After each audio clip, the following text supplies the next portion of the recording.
makhluk yang nampak. Ada makhluk-makhluk yang tidak nampak oleh kasat mata. Dulu mungkin kita masih teringat apa yang dikatakan Nek Wan kita, kakek-kakek kita dulu mengatakan, nah kalau kamu buang air panas jangan di dapur. Kenapa? Di situ ada makhluk Allah. Nanti dia mati, nak. Dan itu kita berdosa. Kenapa berdosa? Dia tidak salah, kita bunuh. Terus orang tua pesan, nah kalau kamu ke hutan hati-hati nak, kencing jangan sembarangan. Nanti kau kencing lubang-lubang keramat, lubang kepiting. Mereka semua kerjanya berzikir kepada Allah. Kita kencingkan terkejut pula, hujan panas pula nih kata dia kan. Jadi itu perkara yang sepele kelihatannya. Tetapi perkara itu ternyata membuat bisa terjadi Allah tidak senang kepada dia. Kenapa? Kita menzolimi makhluk Allah yang lain. Walaupun tidak sengaja gitu. Walaupun tidak sengaja. Maka ini dulu dipesankan sama orang tua kita. Nah sekarang nilai-nilai itu sudah tak ada kita lihat. Sudah tidak ada seperti itu. Apalagi kita nengok sesama manusia, cari mencaci, maki, memaki, subhanallah. Seakan-akan sudah tak ada lagi derajat manusia. Bahwa derajat manusia ini sudah disebut oleh Allah. Bahkan lebih mulia daripada makhluk-makhluk yang lain. Tidak akan masuk surga umat ini sebelum umat terdahulu masuk surganya Allah Ta'ala. Begitu mulianya umat Nabi Muhammad SAW. Nah kemudian ihsan ini dibahas oleh para ulama. Cara memahaminya itu dengan tasawuf. Nah, cara memahaminya dengan tasawuf. Kalau kita bicara tasawuf, pembahasannya sangat tajam dan sangat panjang pembahasan tasawuf. Tetapi identiknya tasawuf ini semua menjuru kepada akhlakul karimah. Kepada akhlakul karimah. Tasawuf ini juga dibagi oleh ulama ada dua. Pertama tasawuf pemahaman, kedua tasawuf dengan pengamalan. Ya, lebih identiknya khususnya di kota Pontianak dan seluruh Indonesia pada umumnya, tasawuf ini selalu dipahami dan dipraktikkan dalam kehidupan sehari-hari dengan torekoh. Maka macam-macam kita lihat, khusus di Pontianak, di Indonesia ini torekoh ini begitu banyak sekali. An-Naqsabandiyah, Al-Khalidiyah, Ma'rifatiyah, Halawatiyah, banyak, Solawatiyah, torekoh ini begitu banyak. Nah, disebut sehingga torekoh yang mu'tabarah, yang silsilahnya sampai kepada Rasulullah Sallallahu Alaihi Wasallam. Nah, ini tasawuf. Nah, tasawuf. Pengamalannya dengan zikrullah. Maka saya teringat di 6 sifat sahabat yang diajarkan oleh Maulana Ilyas rahimahullah ta'ala anhu, cara mendapatkan zikir. Nah, ini nyambung ini. Zikir. Cara mendapatkan zikir itu ada dua, kata Maulana Ilyas rahimahullah ta'ala anhu. Ada dua. Pertama didakwahkan. Yang kedua dizikirkan. Didakwahkan. Nabi 20 tahun, 3 tahun. 10 tahun di Mekah, 13 tahun di Madinah. Madinah itu Nabi berdakwah habis-habisan. Di Mekah itu Nabi berdakwah habis-habisan. Bahkan kita mengetahui bahwa sejarah Nabi Muhammad SAW, kalau beliau berdakwah, tidak ada lorong-lorong yang tidak didatangi oleh Rasulullah. Yang tidak diinjak ya. Tidak diinjak, semua didatangi oleh Rasulullah SAW. Nah itu cara mendapatkan zikir, didakwahkan. Maksudnya apa? Supaya yakin kita ini bukan yakin kepada makhluk gitu. Yakin kita ini hanya yakin kepada Allah. Itulah yang disampaikan oleh Rasulullah. Ya ayuhan nas qulu la ilaha illallah tuflihun. Wahai manusia, kau ucapkan kalimat ini. Yakinkan, tanamkan dalam hatimu bahwa tiada Tuhan, hanya Allah Subhanahu Ta'ala. Karena ketika itu di Mekah, masyarakat jahiliyah yakin kepada Lata dan Uzza dan macam-macam berhala lainnya. Berhala. Jangan sampai mereka nih yakin kepada hal kebendaan. Nah, risalah itu, perjuangan itu bukan hanya di zaman Rasulullah, diteruskan oleh sahabat, diteruskan oleh para tabi'in, sampailah salafus saleh, sampailah saat ini.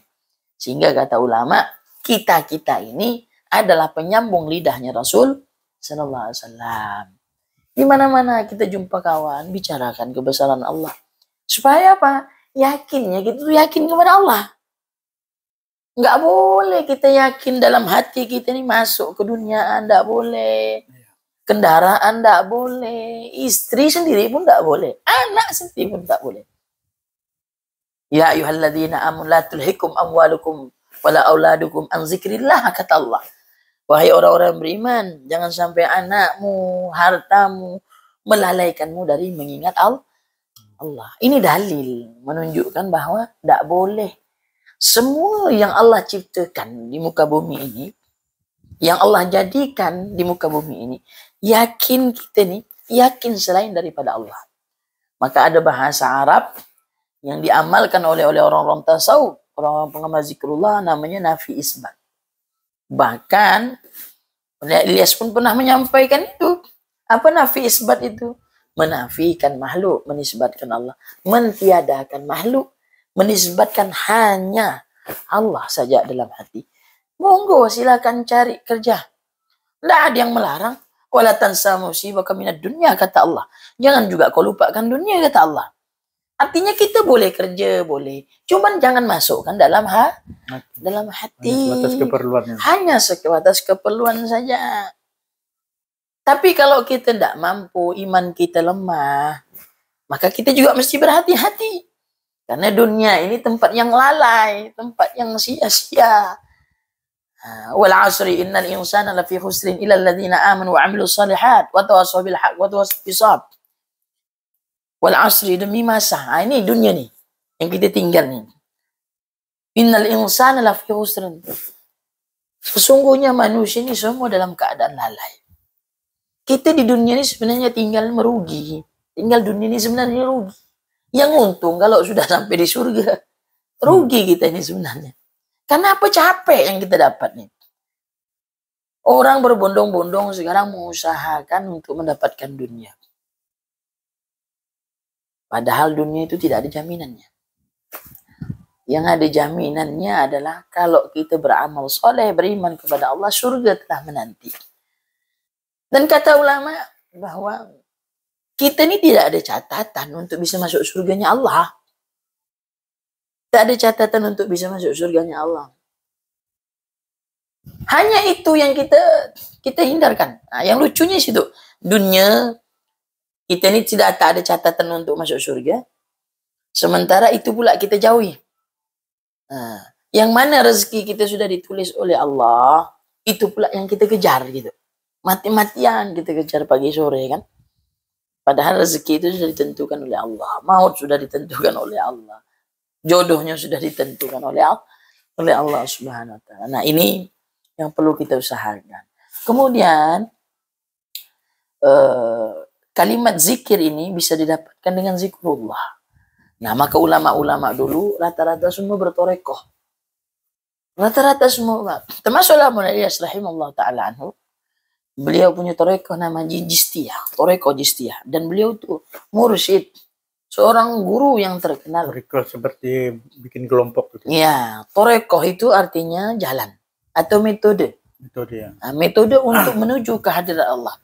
Sehingga ada kata-kata guru, seorang ulama yang bijak, beliau mengatakan tak cukup kita berguru kepada orang yang mengenalkan kita kepada Allah. Tapi carilah seorang guru yang menyampaikan kita kehadirat Allah SWT. Nah, itulah pentingnya kita berguru. Artinya apa? Dengan wasilah seorang ulama, al-ulama warasatul anbiya. Ulama ini pewarisnya para nabi. Inilah yang menyampaikan kepada Allah SWT melalui ulama bersilsilah sampai kepada Rasulullah SAW. Nah, jadi insya Allah mungkin cerita pagi kita ini hanya ini saja dulu. Mudah-mudahan kita diberikan taufik dan hidayah oleh Allah SWT, dan terutama minta kepada Allah agar bisa keistiqomahan dalam menjalankan suatu kebenaran dan menjatuhkan kebaikan. Saya di mana-mana ceramah saya sering sampaikan, jangan berhenti untuk jadi orang baik. Karena peluang untuk jadi orang baik sangatlah banyak. Mumpung kita jadi di dunia, tinggal di dunia, banyak sekitar kita bisa kita beri manfaat kepada orang lain. Nah, jangan sampai kita baik berhubungan kepada Allah sementara ada hubungan sama manusia kita tidak baik. Kurang bagus. Nah, padahal dua komponen itu sangatlah penting. Kata Rasulullah, man wasalun nas wasalullah. Barang siapa menyambung hubungan kepada manusia, sama dia telah menyambung hubungan kepada Allah.